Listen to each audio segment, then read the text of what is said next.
Hello, my name is Hugo Baptista. I'm 39 years old. I was born in South Africa. I moved to Portugal when I was a little kid. In '99 I decided to emigrate to the Netherlands, and I now live with my husband Martin for 16 years.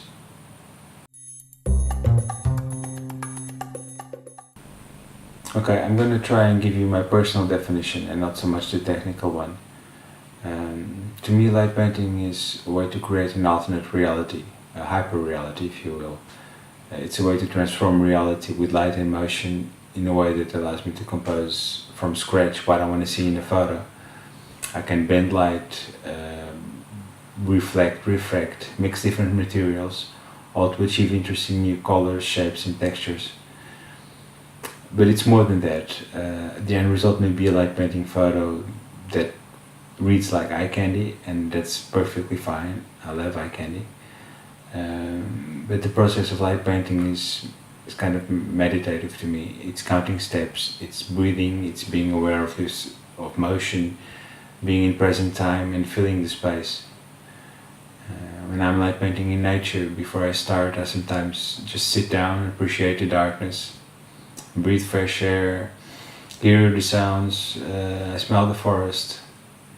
When I'm feeling comfortable and relaxed with the scene, I then spend a long time setting up the camera, getting the right composition, and then create an element, then another, then mix them, then remove a few, and until I am happy with what I got. My career is mainly in computer graphics. I make 3D architectural visualizations. I've made a few corporate videos and general animation work. Light painting is my hobby and my passion, much like 3D animation once was before I started doing it commercially.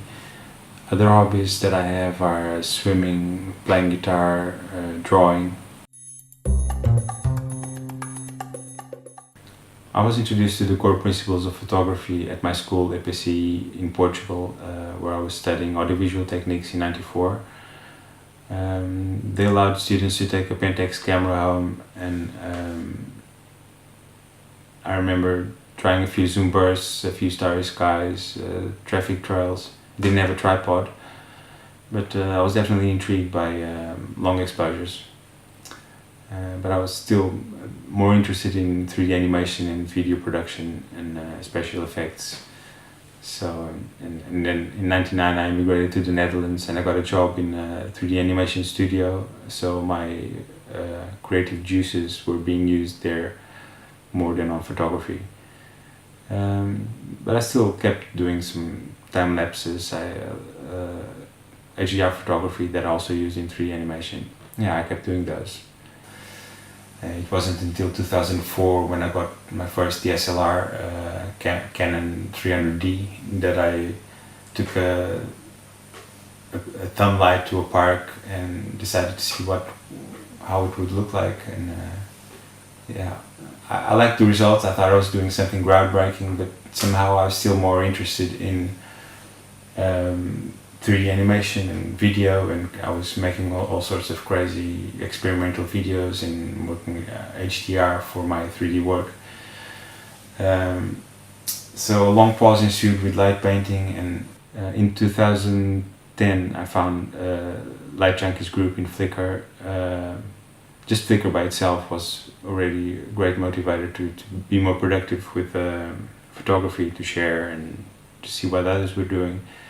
But finding Light Junkies was really an eye-opener to see such amazing works of art being made with often very little resources and still great passion. I made friends all over the world, like-minded people that were also very passionate about light painting. We fed on each other's ideas. It all felt fresh and exciting. It was the camaraderie between the people was great. Still is sometimes if you don't get distracted. Yeah, and then I caught the virus. I was waving my arm during the day, practicing for moves at night, and people look at me like, what are you doing? Going to bed with ideas for new tools. Yeah, good days.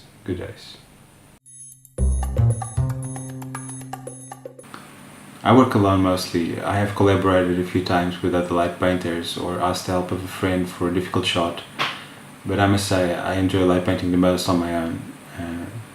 That's also reflected on the tools that I make. They're often wireless or motorized, so that I can do shots that would otherwise require an extra pair of hands.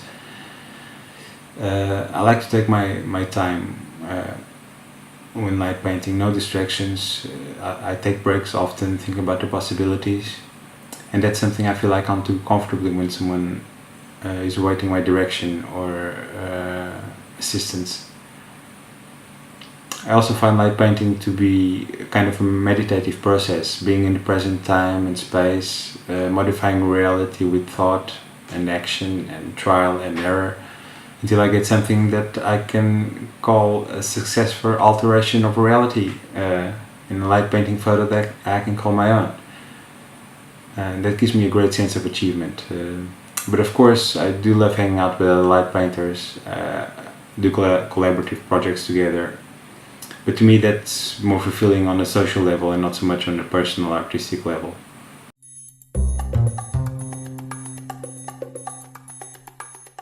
A lot. I love making my own tools out of recycled materials. I find that gives me the most satisfaction. That is not to say I don't have some tools from light painting brushes or herramientas light painting. But what I enjoy the most is thinking up new configurations for different lights.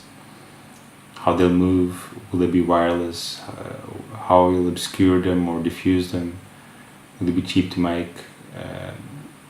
Yeah, that's an important consideration. Will it create a unique effect? That's even more important, that's the most important consideration. But as I was saying, I love recycling, like for example using all the legs from a broken tripod to make different tools.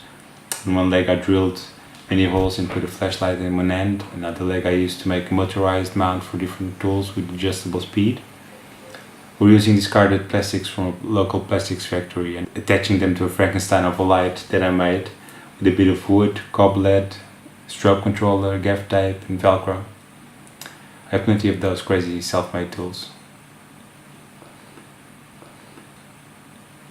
My extended drawing wand, my dual synchronized multi-tool with several types of RGBs and white LEDs, a bunch of flashlights, LED strips, blinky tapes, kids' toys, modified kids' toys, reflective and refractive materials, prisms, a camera rotation tool with optional external shutter, modified telescope mount, UV paint, UV tape, UV LEDs on a heatsink from a graphics card, different types of lasers, optical fibers, motorized slider.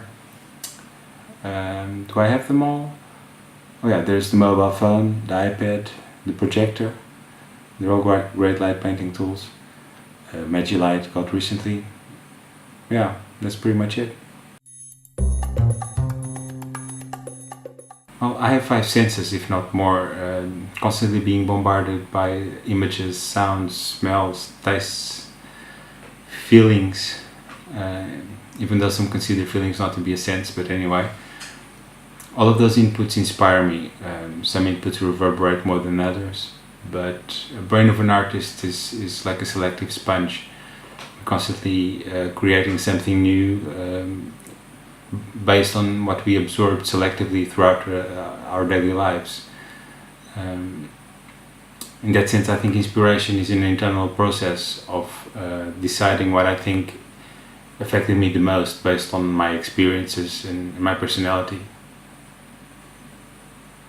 And that what affects me can be a myriad of things, not necessarily only artists. I think physics, nature, spirituality, a pretty piece of glass, life, death, they're all inspiring.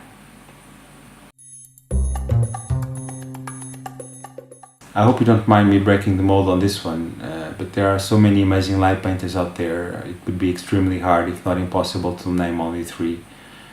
And that's not even including other artists in other genres of art that I also love.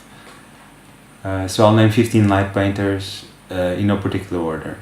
There's James Lawn, which besides being a good friend, is an amazingly creative light painter. TCB, Dana Maltby, who inspired me to go outside and light paint in the early days. Hanu Hutamu, with his exquisite symmetrical beings. Yanni Pavianen with his story-driven human cross-sections, Techie Jeremy Jackson and his relentless pursuit of techie masks in nature, Deleuze, Vincent Delaveau with his poetic light all over the world, Cisco and his beautiful calligraphy and models in Morocco, Mess and his beautiful intricate graffiti like eye candy, Tim Gamble, an endless bit of lucid creativity, Darren Pearson and his funky drawings and stop-motion videos, Mark Barras and his transdimensional guides into the human mind, Jalish Schuurmans, a very talented light painting compatriot, Eric Paré, Kim Henry and their simple and beautiful elegance. They're all amazing. And the list goes on. I'm cutting the list short, otherwise it would take ages to name all of them. All the light painters, let alone other visual artists or musicians that also inspire me. So I'll leave it at that. I always find it difficult to have to choose favorites. There are different periods in my work. They reflect my mood at the time I made them. But I often find myself reacting to them differently after some time has passed. Something that I made years ago that I thought was not so good, I might find excellent now. So let me give you as wide a choice as possible, old and new, so you can decide for yourself which phase you like best. There was a time when I liked making symmetrical round figures. I call them thinking heads. I made a lot of them in as many different styles as I could, always trying to keep close to the original concept of the thinking heads. I also like to play with the symmetrical theme on a larger scale, let the symmetric shapes fill the whole space, not just at one spot. Other times I'll take my GoPro, put it underwater in a stream and light paint above water, sometimes even when raining heavily. A lot of fun. Or spin some wool from a bridge with the camera underwater. One of my big favorites is also Fertilite. I use an animation of strobing sperm cells playing on my phone while the camera was rotating and pointing to the ceiling, where I had a blue light just off center that created the blue circle. Also, more recently, I've been having a blast with a new laser. Also, really like that phase when I was into projecting light painting photos with a small projector on scenes that I would then light paint on top of or behind. Currently, I've been creating a lot of 360-degree camera rotation light paintings. They're fun to make.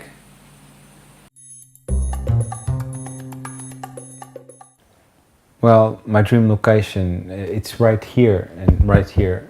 It's elusive and it tries to evade me. I chase it with every light painting photo that I make. But seriously, Tim Gamble mentioned a nice cave. Yeah, that would be amazing. I subscribe to that entirely. A mountain of broken glass in a factory, that would be cool too. Large Hadron Collider, yeah. But most important is here and here.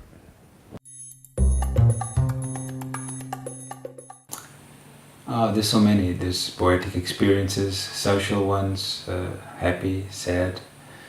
But I'll go with a funny experience.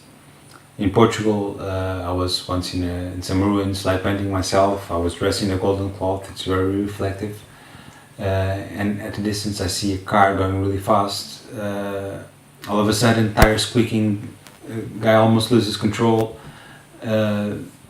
But eventually stops, and then a big guy steps out of the car, looks at me for 3 seconds, and then goes back in the car and leaves the scene faster than he arrived.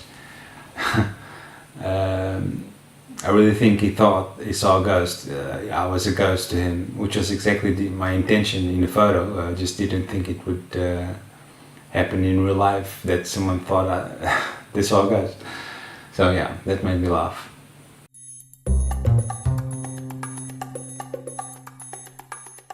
The crowdfunding bullet time project that I made in 2014 for the International Light Painting Congress in Oviedo, that was an attempt to inspire light painters to be technically ambitious, even if they themselves don't have the technical resources. I saw Eric Paré and Patrick Rocorn doing 360-degree light paintings with amazing results, and I thought it would be cool to bring that to the masses. By having each participant bring their own camera and also be a model, we'd all have a bullet time light painting session together It was a lot of work in post-production, and I used some computer graphics to smooth out the motion, but I'm very happy with the result.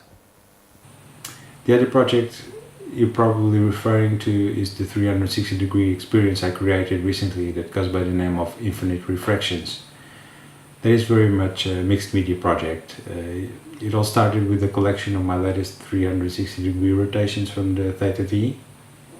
I used those photos as a slowly morphing background for intricate geometric patterns and rendered the whole thing in 8K. I knew in advance it wouldn't get much traction with the light painting crowd, but I still definitely enjoyed experiencing it on an Oculus Go.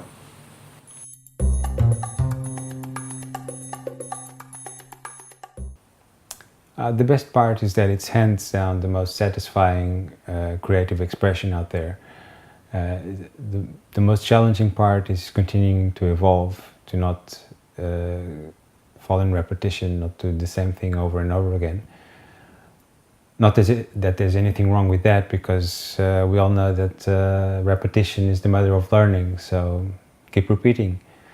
But it's hard to be innovative in increasing the greater pool of talented artists that are out there. But it's still possible to innovate. I, for one, have the craziest ideas that I hope one day will become reality. I just need a millionaire investor or two, and I'm set. But that aside, I think it's still possible to innovate on a tight budget.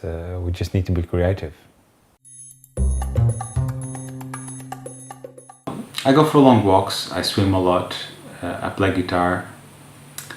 I don't get as upset as I used to in the beginning. It's normal for a creative soul to need some time to recharge. I'm at peace with that now. Of course, there's always peer pressure lurking, but I'd rather not let that be a driving force in my work. And then after I've had some time to recharge, I come back, and hopefully with a vengeance. My current and future goal is to be happy. It's pretty general, I know, but it sums it up nicely. My project right now is finishing this interview, packing my suitcase and going to Portugal for a month, visit family, and hopefully do a lot of light painting there.